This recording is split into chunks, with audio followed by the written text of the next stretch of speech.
sanado badan ayaa dood laga qabay sida dawladnimada galmudug ay u saldhigan karto laakiin waayahan dambe dadaalkii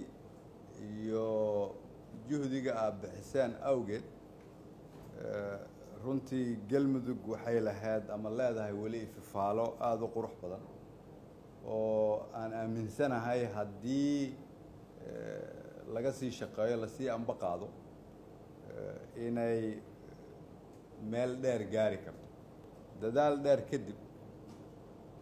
waxaa muuqatay in shaqadii galmudug aan ka qabanay ay aasaas u noqotay ma ahan keliya galmudug wanaaggeeda laakiin mustaqbalka dawladnimada soomaaliya dad badan oo soomaaliyeed oo aaminsanaa in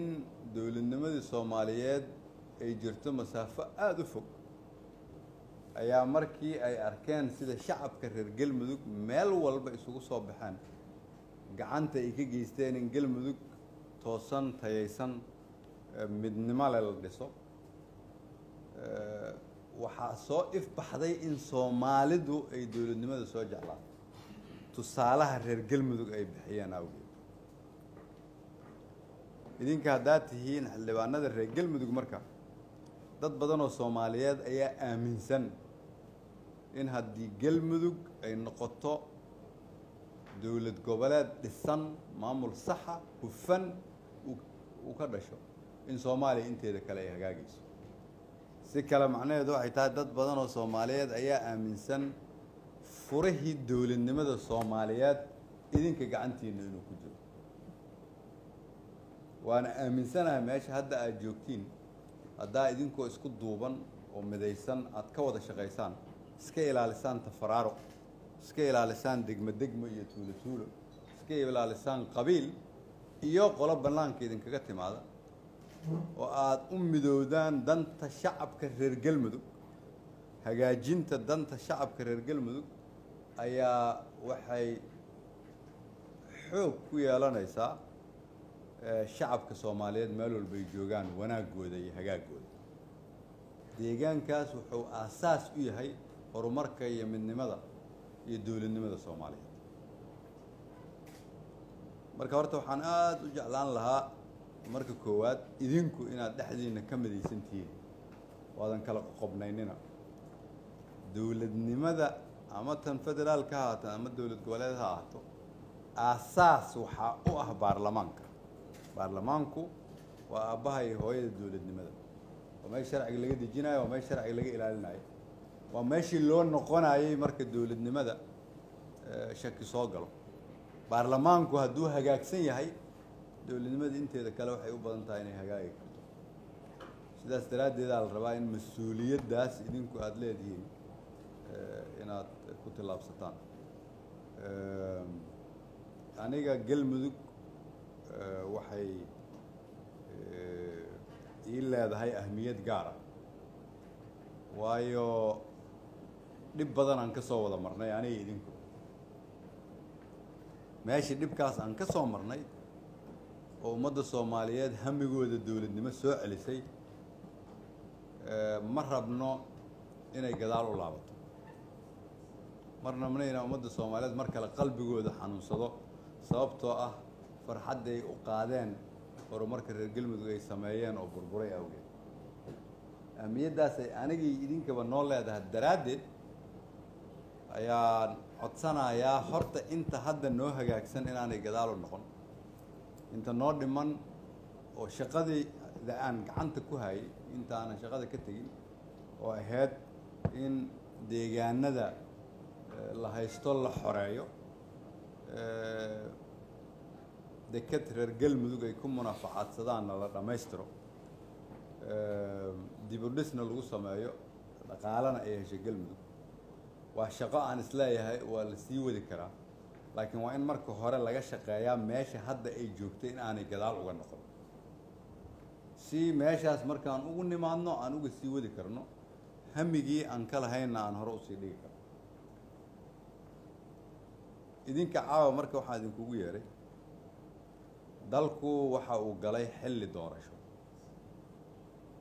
waddan walba oo dowladnimadiisu aanay weli xoog lahayn mar walbo doorasho la soo gaaro waxaa ku dhaca duufaan siyaasadeed sida loo maareeyo ayay ku xirnaan doontaa in maamulkeennu uu ka soo haro duufaantaas iyo inuu duufaanta la duulo maadaama aad tihiin xildhibaanadii reer galmudug mas-uuliyaddiina koowaad waa galmudug mas-uuliyaddiina koowaad ma ahan dowladda federaalka ma aha musharax gaar ah ma aha magaalo madaxda dalka mas-uuliyaddiina koowaad waa galmudug midaysan degan xasiloon u adeegaysa shacabkeeda sidaas daraaddeed waa inaad indhaha doorashada aad ku fiirinaysaan mar walba ay ahaato inaanay wax kala laasaan ka dhalin maamul goboleedkaas hadda hana qaaday hoose weli socod baradka oo u baahan in la xanaaneeyo u baahan in la ilaaliyo waddanku wuxuu ku jiraa xaalad adag oo loo baahan yahay in kulligeen aan isugu nimaadno oo la samato bixiyo waa aragtaan waxa hiiraan ka jira waa aragtaan xaaladda geda ka taagan waa aragtaan xamar waxa ka socda waxaa la rabaa in laga badbaadiyo galmudug waxaana looga badbaadin karaa dadka reer galmudug oo mas-uuliyiinta ah oo idinku ugu horeysaan inaad qaadataan mas-uuliyaddaas in galmudug dib loo soo dhiso waa adag tahay inay adag tahana anigaa og meeshaan soo maray wiilasha iyo gabdhaha weli dhulkooda cadowgu haysto rajadooda waxay ku xiran tahay idinku sidaa u dhaqantaan rajadooda waxay ku xiran tahay idinku galmudug sidaa u ilaalisaan dadka soomaaliyeed oo reer galmuduga oo aaminsan waa markii hadda la soo gaaray in horumar la helayo mustaqbalkooda waxay ku xiran yahay idinku sidaa u dhaqantaan arrimaha doorashooyinka ee xasaasiga ah ee dalka ka socda waxaa la rabaa reer galmudug haddaad tihiin in ahmiyaddiina koowaad ay ahaato waa inay galmudug ka dhacdaa doorasho aan dhibaato reer galmudug ku keenin hadday ka dhacdo doorasho xumbaarsan kala qaybsanaan iyo tafaraaro ka soo hari maysaan waana gebteen mas-uuliyaddiina haddii ay ka dhacdo doorasho markii ay soo dhammaato galmudug mugdi gelisa mas-uuliyaddaasaa qayb ka tegi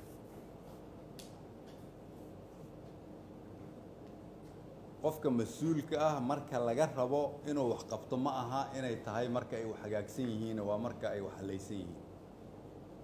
ma aha marka laga rabo inuu wax qabto marka ay xaaladdu fududahay waa marka ay xaaladdu adag tahay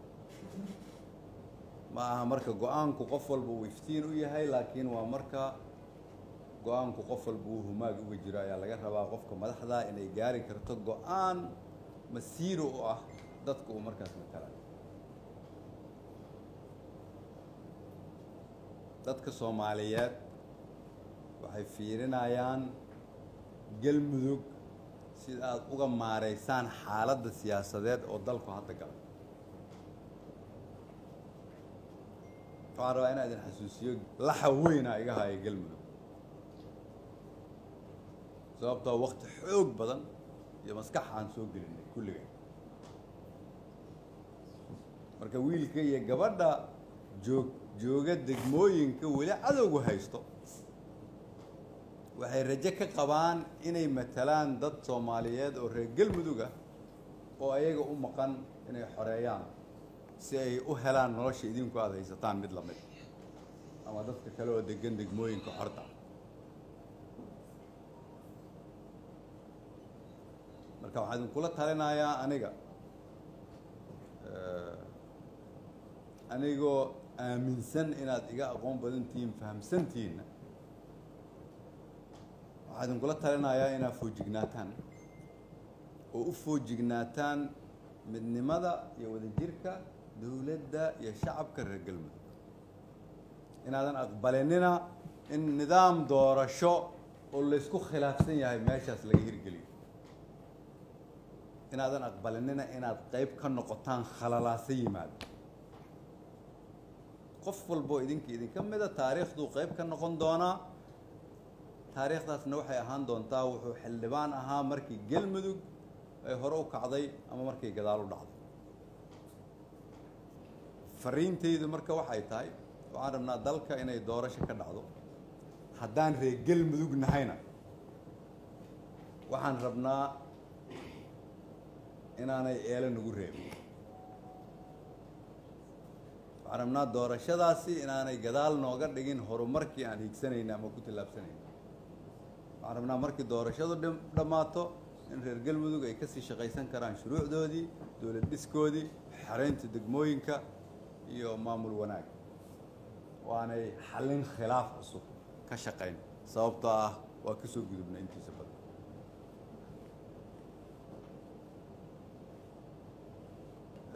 intaas ka sokow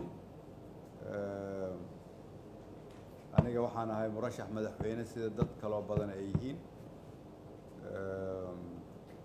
waxaana u raadinayaa kursiga madaxweynenimada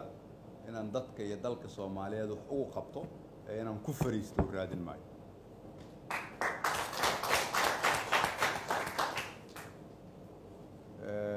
waxaana aaminsanahay in ummadda soomaaliyeed oo dhan ay ka faa'iidi doonto haddii ilaahay igu guuleeyo safarkaasaan u socdo waxaana aaminsanahay inay galmudug ku saldhigan doonto